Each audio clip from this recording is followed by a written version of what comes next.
बघा तुम्ही आणि सुखाचं तोंड बघा, माणसाचं बघा तुम्ही. ज्याला सुख समाधान नाही त्याचं तोंड बघा आणि ज्याच्या डोक्यावर दुःख आहे नाही त्याचं तोंड बघा.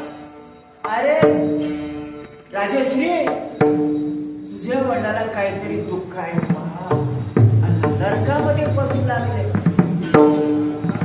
म्हणून त्यांचे डोळ्यामध्ये अश्रू आला आणि मौन धरले.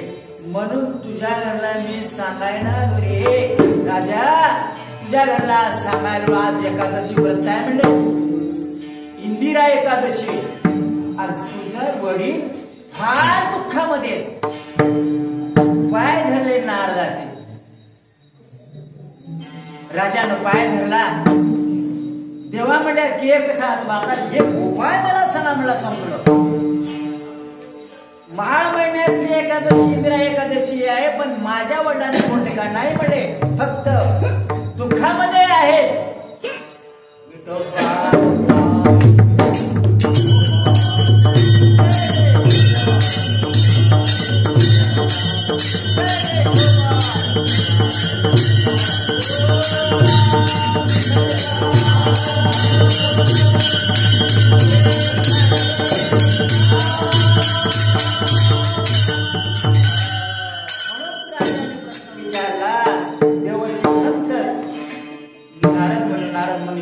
उपाय संपतो म्हणजे तुला आता संपतो. त्यांच्या मुखावर हास्य नव्हतं म्हणजे दुःखचा वाटा होता. ते गौरव नरकामध्ये पचू लागलेले आहेत. मग काय करू मी म्हणले, राजाचे पाय धरला, साष्टांग दंडवत घातला. म्हणून शरण जावे सर्व भावे देवासी. शरण गेला बघा कोणाला, संताला शरण जायचा. संताला शरण गेला तो कोण, इंद्रसेन नावाचा राजा होता पण संताला शरण जावलं. काय, संताला शरण गेल्याशिवाय उशात मिळत नाही, लक्षात ठेवा.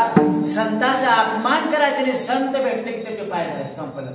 तुमच्या जन्माला आल्याचं सार्थक जीवनामध्ये संत भेटावं. देवाची गरज नाही पण संतांची फार मोठी गरज आहे. आज कलियुगामध्ये फार मोठी गरज आहे.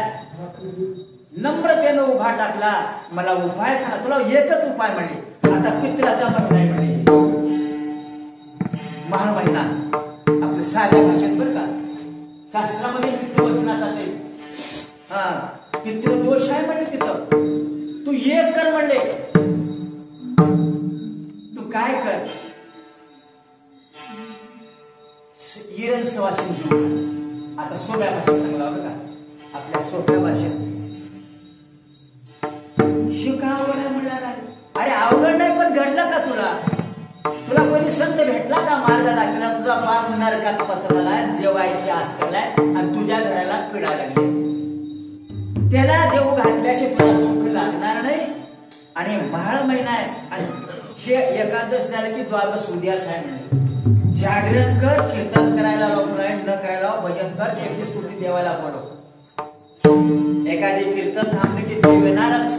मी अनेक वेळा सांगतो की मी त्यापाशी पांडवा हार बोलो दिवसावान घेते नाम घोष भरवा करते माझा. रामकृष्ण म्हणलं की देवतात म्हणून कीर्तन केला. राजा काय करूया, संतांनी संताला बोलवला, हजारो ऋषीमुनीला संताला बोलवला.